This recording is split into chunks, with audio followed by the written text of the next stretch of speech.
Hello everyone. तो मैं लेकर आ गई हूँ एक और नया एपिसोड द कॉन्ट्रैक्ट मैरिज का। यहाँ पर हम देखते हैं मिस्टर ली अपनी वाइफ के साथ बैठे हुए होते हैं 17। फिर उसके बाद नेक्स्ट सीन के अंदर मिस्टर ली को एक कॉल आता है जिसमें उन्हें पता चलता है एक बहुत ही बड़ी एक्ट्रेस आने वाली है।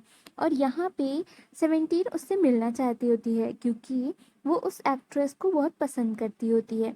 17 उससे मिलने जाती है पर वो अपने हस्बैंड से कहती है तुम उससे मेरी आइडेंटिटी मत बताना।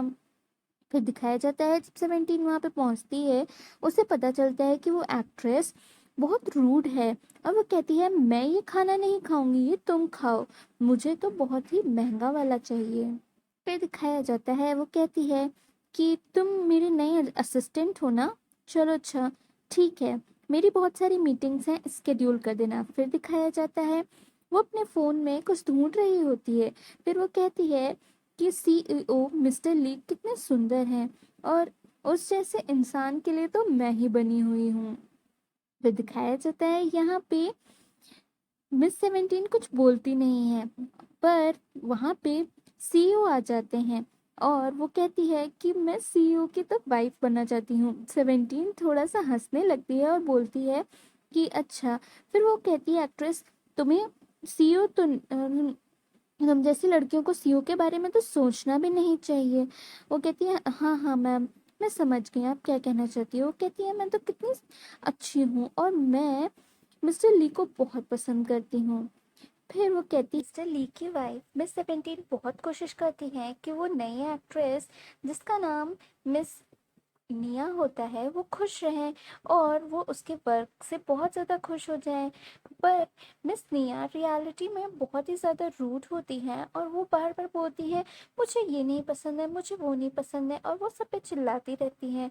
फिर दिखाया जाता है बहुत ही अच्छा सा प्रोडक्ट मिस 17 लाई हुई होती है मिस निया के लिए, पर मिस निया कहती हैं मैं अपने महंगे प्रोडक्ट से यूज़ करूँगी। पर फिर वो कहती हैं मिस 17 हाँ, महंगे प्रोडक्ट तो आपके तब अच्छे लगेंगे ना जब आप कभी उसे ढंग से यूज़ करना जानती होंगी। और इसी की वजह से वहाँ पे सब लोग हंसने लगते हैं। फिर वो बहुत ज़्यादा गुस्सा हो जाती है एक्ट्रेस और वो कहती है कि तुम अपने आप को समझती क्या हो, तुम एक छोटी सी असिस्टेंट ही हो और मैं इतनी बड़ी एक्ट्रेस हूँ और बहुत ही जल्द बहुत बड़ी कंपनी की ओनर भी होंगी क्योंकि मैं मिस्टर ली से शादी कर लूँगी। फिर यहाँ पे दिखाया जाता है आज बहुत बड़ी अवार्ड की इनॉग्रेशन होती है और यहाँ पे अवार्ड के अंदर जज मिस्टर ली ही होते हैं और मिस निया बहुत खुश होती हैं क्योंकि वो कहीं ना कहीं पहले से ही जानती होती हैं मिस्टर ली को। मिस्टर ली कहते हैं कि आज की सबसे अच्छी और सबसे स्मार्ट लेडी का अवार्ड मेरी कंपनी के अंदर जाता है मिस। और यहाँ पे सब लोग सोचते हैं किसको मिलने वाला है। मिस निया बहुत खुश होती हैं पर मिस्टर ली कहते हैं अवार्ड चाहता है मिस 17 को। और वो कहते हैं मिस 17 क्या आप यहाँ स्टेज पर आइए और अपना अवार्ड लीजिए। सब लोग बातें करने लगते हैं कि मिस निया को अवार्ड नहीं मिला। और मिस्टर ली ऐसा इसलिए करते हैं क्योंकि मिस्टर ली सब कुछ जान जाते हैं कि कैसे मिस 17 ने अपना वर्क बहुत अच्छे से किया। और वो उन्होंने अवार्ड इसलिए उससे नहीं दिया था क्योंकि वो चाहते थे, पर वहाँ पे रहने वाले सारे जजेस ने उसे अवार्ड दिया था। अब यहाँ पे दिखाया जाता है मिस्टर ली मिस निया को लेने आते हैं और सबके सामने सब लोग देखते रहते हैं कैसे मिस्टर ली उसको हाथ पकड़ के लेके आते हैं। अब यहाँ पे मिस्टर ली उसके लिए एक नई कार और लेके आते हैं।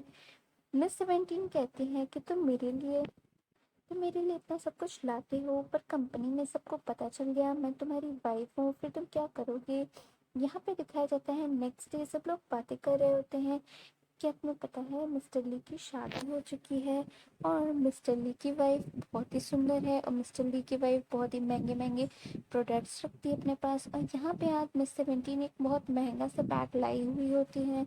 सब ऑफिस वाले कहते हैं कि मेरी अगर वो दोस्त बन जाए कितना ठीक रहेगा, हम सब लोग वो बहुत ही ज़्यादा मिस्टर ली के क्लोज आ जाएंगे। बाद वहाँ पे एक लेडी आती है, वो कहती है मैं ही हूँ मिस्टर ली की वाइफ। कहती है तुम लोग ने अवार्ड के टाइम पर तो देखा ही होगा मिस्टर ली ना कैसे मेरी तरफ देख रहे थे, पर सब लोग जानते होते हैं कि मिस्टर ली सिर्फ और सिर्फ अवार्ड देने के लिए वह 17 को देख रहे होते हैं। और फिर यहाँ पे दिखाया जाता है मिस 17 वहीं पे होती है। मिस 17 सोचती हैं इसको कहाँ से मिस्टर ली देख रहे थे। फिर स्टोरी के अंदर दिखाया जाता है मिस निया बहुत ज़्यादा प्यार करने लगती हैं मिस्टर ली से, और उन्हें वो समझ जाती है कि मिस्टर ली उसे बहुत प्यार करते हैं। इतनी बड़ी एक्ट्रेस निया उसे पसंद करती है, पर फिर भी वो उसे ही पसंद करते हैं। और आज उन्होंने कितना महंगा गिफ्ट सिर्फ उसी को दिया। जब उसने मना किया तो उसके लिए एक बहुत ही प्यारा सा पर्स ला दिया, क्योंकि वो जानते थे, क्योंकि वो उनकी हेल्प कर रही है। और उन दोनों के बीच में एक कॉन्ट्रैक्ट साइन हुआ था जिसमें सब लोग पता करने वाले थे कि किसको कौन कौन ऐसा है कंपनी में जो फेक चीज़ें कर रहा है। फिर दिखाया जाता है कंपनी के अंदर आज सब लोग बातें कर रहे होते हैं कि अगर मिस्टर ली की वाइफ को वो लोग जानते होते तो वो लोग मिस्टर ली के कितने क्लोज होते। अब यहाँ पे एक लड़की आती है जो कहती है मैं ही हूँ मिस्टर ली की वाइफ, तुम्हें क्या दिख नहीं रहा है, मैं मिस्टर ली की वाइफ हूँ। पर 17 कहती है कि अच्छा तुम मिस्टर ली की वाइफ हो, बहुत अच्छी बात। सब लोग कहते हैं मैं तुम पे भरोसा कैसे करूँ। फिर एक एम्प्लॉय कहती है देखो उसके हाथ में कितना महंगा बैग है, ये तो बहुत बड़ी महंगी कंपनी का बैग है। तो वो सब लोग कहते हैं हाँ हमें लगता है आप ही मिस्टर ली की वाइफ हैं।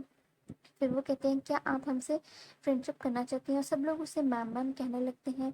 पर यहाँ पे कोई एक इंसान बोलता है कि मिस 17 के पास भी सेम बैग है, मिस 17 के पास भी सेम बैग है। मिस 17 कहती है क्योंकि मैं ही हूँ मिस्टर ली की वाइफ। फिर दिखाया जाता है यहाँ पर सब लोग डाउट करने लगते हैं कि मिस्टर ली की वाइफ कौन है, मिस 17 या फिर ये जो लेडी जो बोल रही है कि वो उसकी वाइफ है। सब लोग कहते हैं कि अगर ये कंफ्यूजन हमें दूर करना है तो हमें सच तो पता करना पड़ेगा। पर यहाँ पे मिस 17 नहीं चाहती होती है सबको सच पता चले। फिर वो कहती है लेडी कि तुम्हें ऐसा फेक बैग नहीं रखना चाहिए, तुम्हें पता होना चाहिए कि मैं मिस्टर ली की वाइफ हूँ। फिर वो कहती है अच्छा। फिर सब लोग कहते हैं कि अब तो हमें जानना है मिस्टर ली की वाइफ कौन है। फिर सब लोग कहते हैं मैम आप क्यों नहीं हमें मिस्टर ली से मिलवाने के लिए घर पर ले जाएंगी। तो 17 तो कुछ बोलती नहीं, पर वो लेडी बहुत ज़्यादा ऐसे दिखा रही थी मिस्टर ली कितने अच्छे हैं, वो उसके लिए बैग लाए हुए हैं। सब लोग कहते हैं कि अच्छा ठीक है। तो हम वो लेडी इतना बोल रही होती है कि मिस 17 को बोलना पड़ता है कि अच्छा तो फिर आप तो मिस्टर ली से मिलवा ही सकती हैं। सब लोग को वो ये भी दिखा देती है कि उस लेडी का बैग फेक है। यहाँ पे सब लोग ये चाहते होते हैं कि अब वो मिस्टर ली से मिलके उनसे ही पूछें। फिर दिखाया जाता है यहाँ पे मिस 17 बोलती हैं ठीक है तो मैं आप सबको मिस्टर ली से मिलवाने ले चलती हूँ।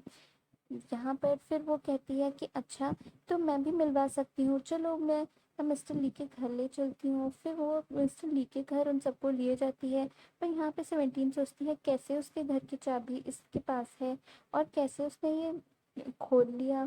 फिर सब लोग डाउट करते हैं कि ये सब कुछ झूठ बोल रही है 17। पर वहाँ पे मिस्टर ली आ जाते हैं और वो अपनी हेल्पर से कहते हैं सब कुछ बताने के लिए। उनकी हेल्पर कहती है मैं अपनी बेटी के लिए माफ़ी मांगती हूँ, क्योंकि वो मेरी चाबी इसने चुरा ली थी और वो सबके सामने ये दिखाने के लिए ही ऐसा करती है। पर यहाँ पे 17 कहती है कोई बात नहीं, तुम मेरा बैग रखना चाहो तो रख सकती हो।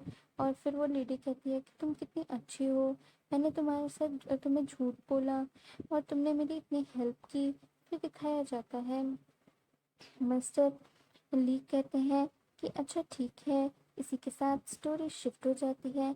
अब यहाँ पर दिखाया जाता है एक बच्चा और एक लेडी होती है, और वो बच्चा हम उस लेडी के साथ जाना चाहता होता है, पर उसके पापा उसे जाने नहीं देते हैं। पर यहाँ पे मिस 17 उसको अच्छा मज़ा चखाती है और उस बच्चे को उस लेडी के साथ भेज देती है। और फिर दिखाया जाता है यहाँ पे वो लेडी उसी के ऑफिस में काम करती होती है, और ये देख के 17 सोचती है कि तुम मेरी ही ऑफिस में काम करती हो। हाँ फिर वो कहती है कि तुम वही लड़की हो ना, तो कहती है हाँ मैं वही लड़की हूँ। अब यहाँ पे दिखाया जाता है एक ऑफिसर आती है जो उसकी डिज़ाइंस देख के कहती है कि तुम्हें कुछ बनाना भी नहीं आता है, और मैं जानती हूँ कि तुमने इसमें कोई मेहनत नहीं की है। पर यहाँ पे 17 कहती है कि उसने बहुत मेहनत की है इसके अंदर। फिर दिखाया जाता है पूरे दिन बैठ के वो लड़की फिर से वापस से काम करती है, क्योंकि उसकी जो मैनेजर होती है वो उसको बहुत कुछ बोल देती है। 17 कहती है कि आप ऐसा कैसे बोल सकती हैं, उसने सारी डिज़ाइंस फिर से बनाई हैं। फिर दिखाया जाता है, उसकी मैनेजर कहती है कि तुम अगर इस डिज़ाइंस के अंदर काम कर रही होती तो फिर मैं तुम्हें बताती, तुम्हें मैं कितना काम देती। फिर दिखाया जाता है मिस 17 अपना काम करके चली जाती हैं। पर यहाँ पे फिर जब वो देखती है कि अभी भी वो लड़की काम कर रही है, तो कहती है मैं तुम्हारी डिज़ाइंस के अंदर हेल्प कर देती हूँ। और फिर वो कहती है कि तुमने कुछ खाया भी नहीं है ना, लो तुम ये खा लो, और बहुत ही प्यारा सा मैसेज उसके लिए लिख के देती हैं। यहाँ पे मैनेजर फिर से आती, फिर यहाँ पे मैनेजर से कहती है कि तुम्हारी डिज़ाइंस कहाँ हैं। वो डिज़ाइंस दिखा देती है जिस पे पूरी हेल्प उसने की होती है।